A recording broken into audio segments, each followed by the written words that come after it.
We have with me here, and I'm pleased to welcome Jean-Michel and Ntalemwa. Yeah. I hope I didn't butcher your name. No, it's fine.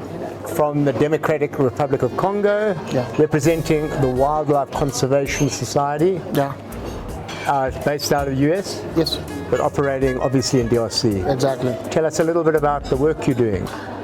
Okay, thanks. I represent the Wildlife Conservation Society, the headquarters which is in Bronx Zoo in New York, but I'm from the team of DRC.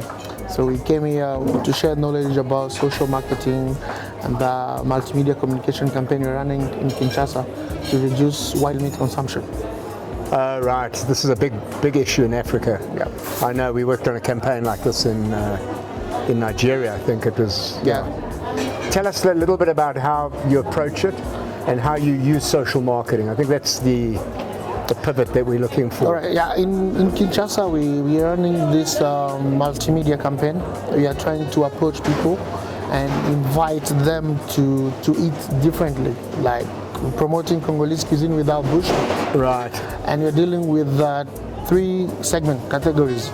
We're targeting the people of the old men of 34 to 55, okay? The young men and women 18 to 34. Right. And so the wild meat consumption is too much in Kinshasa, in the city, and which is creating those in rural areas are missing things to eat. Imagine now it's a trade, it's a big trade. Yes, it is. They poach to send to cities to make money. Right. And it's an issue of food security from those in rural areas. And talk of Kinshasa. Kinshasa is a town of about 17 million people. Yeah, it's huge. And 41%, after our research, 41% of people eat bushmeat once a month. 41%. So if you do the simple mathematics, it gives you 7 million people eating bushmeat once a month.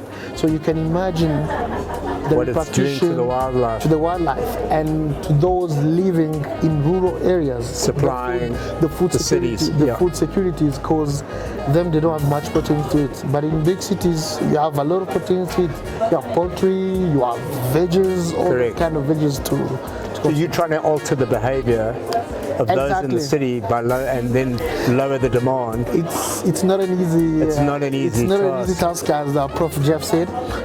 We are trying our best. We have just finished with the first phase of the campaign, and yes, our approach is that we are not trying to poke people to make people feel bad. Our campaign is a positive one. Correct. And we're it's the only way it works. Exactly. We're just showing people that they can eat differently. Yeah. Using commodities without bushmeat. And we propose alternative proteins. Sorry about that little technical challenge. So we were talking about how you're going to give alternatives to bushmeat. Yeah.